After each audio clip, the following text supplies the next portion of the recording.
할렐루야. 하나님 은혜로 클레어먼트 박사과정 수업을 잘 받고 돌아왔습니다. 여러분들 기도해 주셔서 감사를 드리고, 특별히 지난 주간에 설교해 주신 우리 이경순 원로 목사님, 또 예배에 인도해 주신 우리 박성우 권사님께 다시 한번 감사를 드립니다.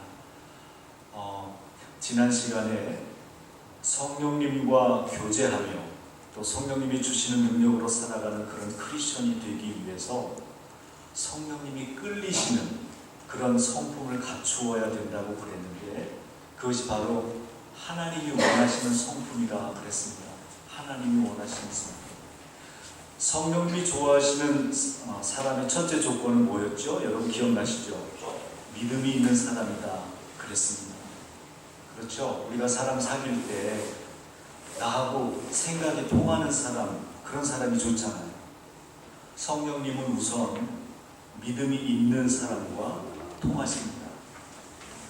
지금 상황에는 아무것도 잡히는 것 없고 보이는 것 없는 것 같지만 하나님이 나와 함께 하시면 내가 무엇이든지 할 수 있습니다.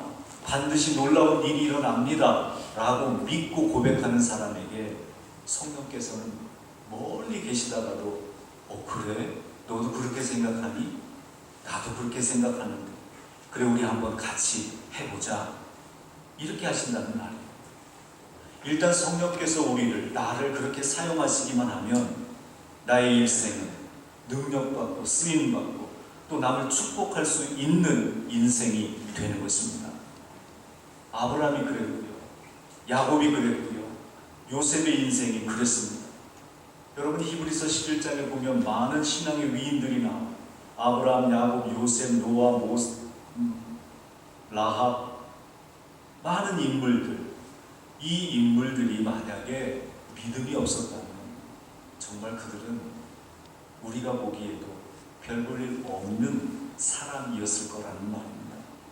그러나 그들은 믿음을 가졌기에, 그 믿음을 더욱더 담대하게 붙들고 살았기에 그들의 일생을 통해서 하나님께서는 그들의 일생을 위대한 일생이 되게 하셨다고 하는 말입니다. 그렇습니다. 성령님이 끌리시는 성품, 하나님이 원하시는 성품 8가지 중에 첫 번째는 믿음이라고 했습니다. 무엇보다 오늘 이 예배 나오신 저와 여러분들이 그런 믿음으로 하나님께 인정받고 하나님께 쓰임받는 성도가 되시기를 주님의 이름으로 축원합니다.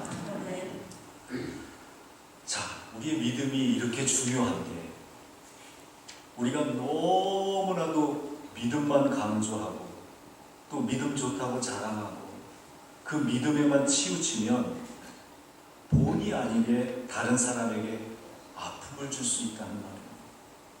그래서 성도들은 그런 일이 일어나지 않도록 극히 조심해야 된다고 하는 말입니다. 여러분 무슨 말이에요? 믿음은 하나님을 알아가기에, 믿음 생활하기에 성도에게 없어서는 안 될 가장 중요한 요소이긴 하지만 이것만 너무 강조하다 보면 부작용이 생기기 쉽다고 하는 말이에요. 예를 들면 매사에 믿음만 내세요. 자기 믿음만 주잖아요. 다른 사람들이 어떻게 느끼건 말건 내 믿음만 주잖아요. 다른 주위 상황은 어떤지 제대로 돌아보지도 않는 그런 경우, 쉬운 말로 얘기하면 상식이 결여된 믿음이죠. 주위 사람들에 대한 배려가 모자란 믿음, 상처 주기 쉬운 믿음, 다른 사람과 함께 어울리지 못하고 나누지 못하는 나홀로 독불장군식 믿음이 되면 안 된다고 하는 말입니다. 제가 부산에서 목회할 때 우리 교회 학생회 연합수련회를 많이 했습니다. 매해. 교회가 큰 교회는 아니었지만 큰 교회 이상으로 저희 학생회나 유초동은 참 성장을 했고 많이 부흥을 했는데, 특별히 제가 주도해서 연합수련회를 많이 인도를 했습니다. 근데 연합수련회 장소로는 이 남해에 금폭교회라고 하는 참 좋은 수련회 장소가 있었어요. 환경도 좋고요, 입지도 좋고요, 여건도 손색이 없을 만큼 너무나 좋았어요. 그러니까 우리 교회뿐만 아니라 전국에 있는 많은 교회들이 그곳을 빌려서 수양회 하기를 원하는 거예요. 그러니까 수련의 정서를 원하는 그 날짜에 예약을 해가지고 하는 게 이게 별따기처럼 어려운 거예요. 근데 사람들이 각기 다 다른 것처럼 교회들도 각각 특색이 다 있다고 하는 거예요. 그 교회 목사님하고 대화를 하다 보니까 그래요. 목사님, 어떤 교회는요 조용히 와서 기도하고 묵상하고 성경 읽고 말 그대로 조용히 수양하다가 언제 돌아갔는지 모르게 돌아가는 그런 교회도 있고요. 또 어떤 교회는 찬양팀 다 데리고 와가지고 밤늦도록 찬양하고 뜨겁게 기도하는 그런 교회도 있고요. 어떤 교회는 사랑이 아주 풍성해가지고 무슨 좋은 음식을 하면 사태기까지 가져와서 함께 나눠 먹는 교회도 있고요. 그렇게 교회마다 색깔이 다 다르더라고요. 우리 교회는 어떤 교회일까요? 근데 한 번은 이런 적이 있었대요.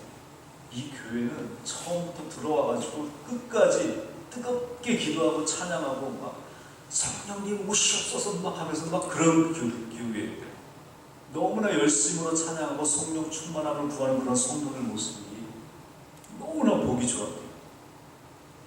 그런데 그 교회가 떠난 날 가서 교회를 가보니까 부엌이고 화장실이고 청소도 하나도 안 되고 쓰레기도 하나도 비우지 않고 가가지고 목사님 내외가 너무나 고생했다는 이야기를 하면서 너무 안타까워 하시더라고요. 여러분 어떻습니까? 여러분 우리가 운전할 때 미국에서는 뭐 별로 그런 일 없지만 신호등 바뀔 것 같으면 어때요? 노란불에서 간당간당 할 때 어떠세요? 여러분들은 어떻게 하세요? 지나갑니까? 씁니까? 네? 아, 여기 그래도 여기는 의식이 있으신 분이. 근데 한국에서는요 그 신호 한번 바뀌면 몇 분을 기다려야 돼요. 그러니까 그 노란불이면 거의 90% 이상 어떻게 해요? 그냥 가요. 근데 어떻게 가냐면 주여 믿습니다. 그렇게 간다는 말이죠. 아니 우리는 믿음으로 그런다고 하지만 다른 운전자들, 다른 사람들한테는 그게 어떤 모습으로 보이겠느냐 말이에요. 사랑하는 여러분, 그렇기 때문에 우리는 믿음에 꼭 덕을 쌓아야 됩니다. 덕을 쌓아야 돼요. 그렇다면 덕은 뭘까요? 우리가 뭔지 알긴 아는데 설명하기가 좀 까다로워요. 덕이 뭘까? 먼저 성경적 정의부터 말씀을 드릴게요. 성경적으로 정의를 찾아보면 고린도전서 주보에 나와요. 10장 33절에 나와 같이 모든 일에 모든 사람을 기쁘게 하여 나의 유익을 구치 아니하고 많은 사람의 유익을 구하여 저희로 구원을 얻게 하라. 아멘. 이게 덕의 정의예요. 그러니까 덕은 내 유익을 구하지 않고 다른 사람의 유익을 구하는 게 덕입니다. 성경 인물 중에 덕을 끼친 사람을 찾아보면 구약에서는 먼저 아브라함을 볼 수가 있어요. 롯을 감싸주잖아요. 신약에서는 바울을 감싸준 바나바입니다. 먼저 아브라함은 어떻습니까? 하나님께서 아브라함을 축복하셔서 가는 곳마다 번성하게 하시고 그의 큰 부자가 되게 하셨어요. 근데 그 당시의 부자는 뭘까요?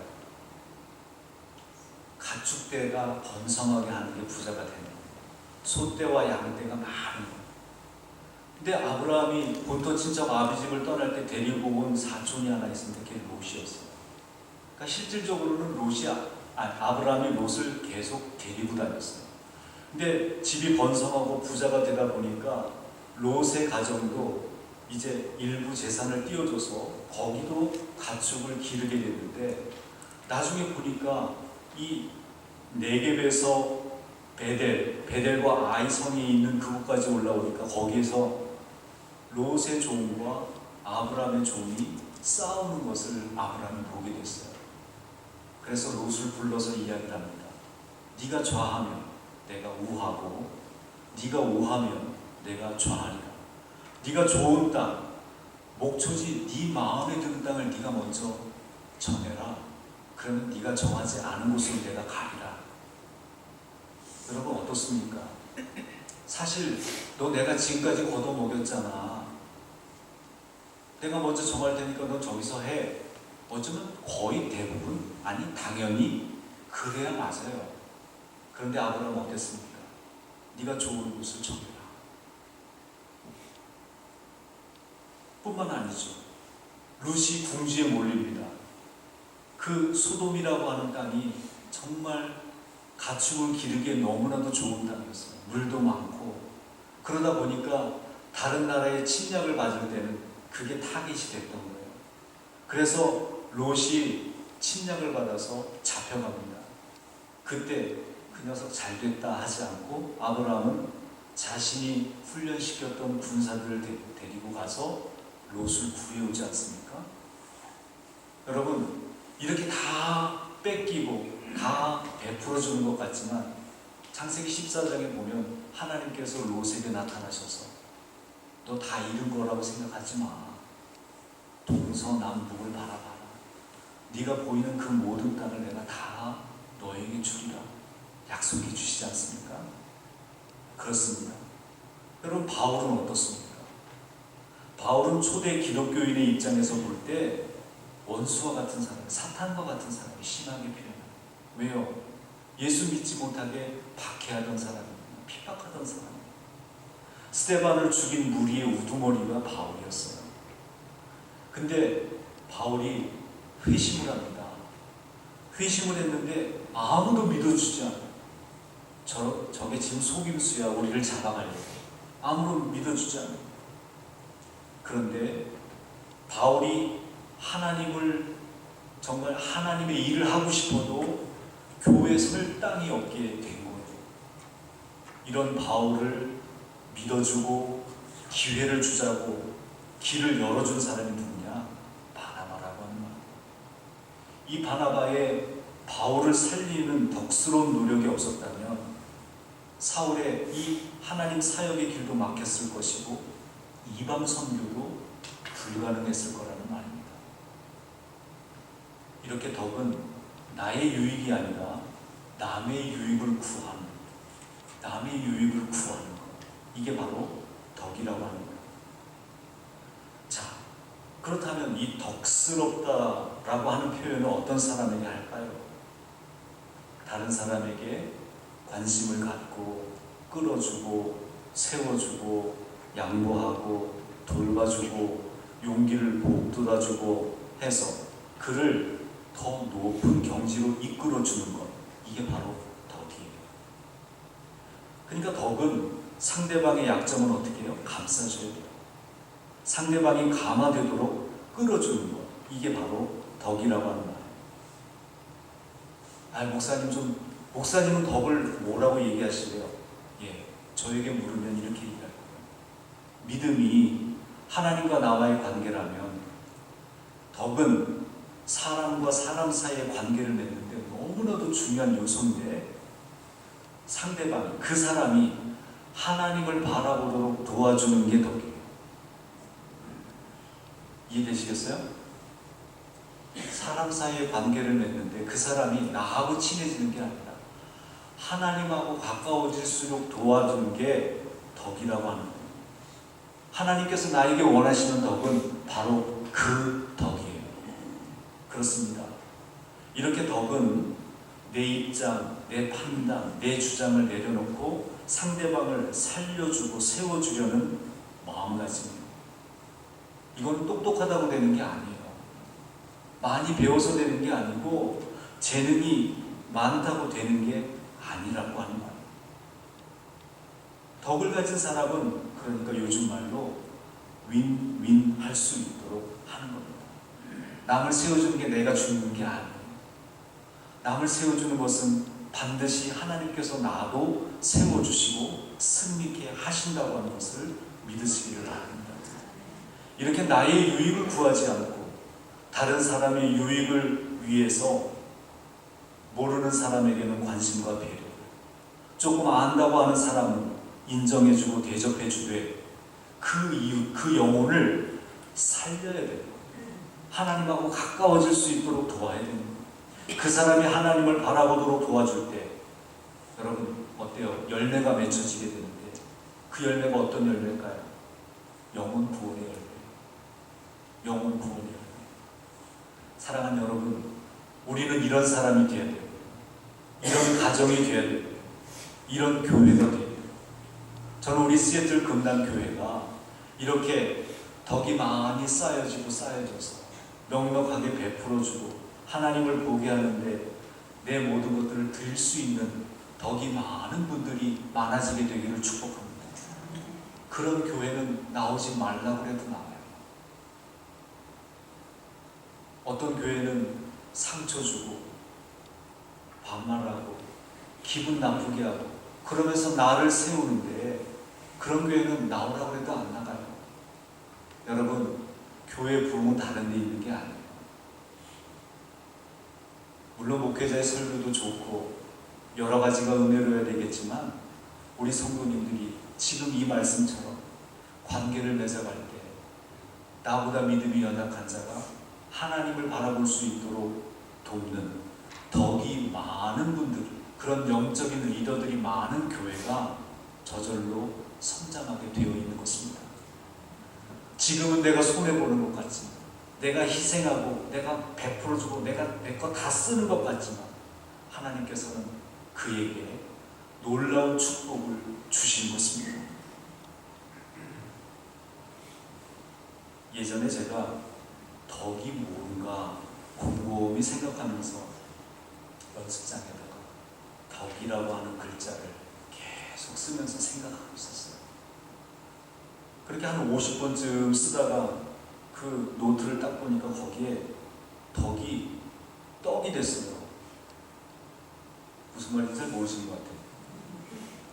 덕이 떡이 됐어요. 보니까 여러분, 우리의 믿음에서 덕이 빠지면 떡이 되는 거예요. 덕을 제대로 세우지 않고 내 믿음만 강조하고 내 것만 드러내려고 하면 덕이 아니라 떡이 된다는 말이에요.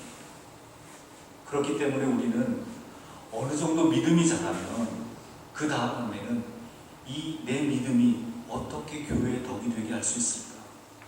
이 문제를 생각하고 덕을 끼치는데 힘을 써야 되는 것입니다. 우리가 덕스럽게 되기 위해서 어떻게 해야 될까? 제가 3가지만 나누려고 합니다. 첫 번째는 용서해야 됩니다. 첫 번째는 용서해야 됩니다. 여러분, 우리가 살다가 보면 나도 알고 모르게 어쩔 수 없는 상황에서 상대방에게 실수할 수 있습니다. 있어요. 가정에서도 그렇고 일터에서도 그렇고 교회에서도 그럴 수 있다는 말이에요. 그런데 이거 당연히 이래야 되는 거 아니야? 어떻게 저럴 수가 있지? 하는 이런 마음, 이 판단하는 마음, 이런 마음 가지면 저절로 화가 나고 정죄하는 마음이 먼저 생기는 거예요. 하지만 우리 마음속에 그래, 그럴 수도 있지. 실수할 수 있지. 아직 잘 몰라서 그렇지. 믿음이 아직 부족해서 그렇지. 요즘 힘들어서 그랬겠지. 뭐 나도 실수하는데. 하는 이런 용서하는 마음. 이런 용서하는 마음이 그 영혼을 살릴 수가 있고 하나님께 가까이 가게 할 수 있다고 하는 말이에요. 그 마음이 성령께서 기뻐하시는 마음이고 성령님이 내주하실 수 있는 마음, 용서하는 데서 넓은 마음, 덕스러운 마음이 생겨나게 되는 것입니다. 두 번째는요, 다른 사람의 입장에서 생각해 봐야 됩니다. 다른 사람의 입장에서 생각해 보자. 여러분, 기껏 남을 위해 준다고 하는 행동이 도리어 상처가 되게 할 때가 있습니다. 그것은 다른 사람의 입장을 헤아리지 못하고 할 때 그렇게 될 수가 있어요. 그의 상처가 무엇인지, 듣고 싶은 얘기가 무엇인지, 듣기 싫은 얘기가 무엇인지 이것을 생각하고 대화를 하고 그렇게 해야지, 이것을 생각하지 않고 내가 원하는 대로 나는 원한다고, 나는 위한다고 하지만 그게 오히려 독이 되고 또 악이 될 수 있다고 하는 거예요. 무엇보다 상대방의 입장을 생각해서 대화할 수 있는 저와 여러분 되시기를 바랍니다. 세 번째, 제가 제일 이야기하고 싶은 건데, 안전거리를 유지해야 됩니다. 안전거리를 유지해야 됩니다. 덕을 세우는데 안전거리를 유지하는 게 너무나도 중요해요.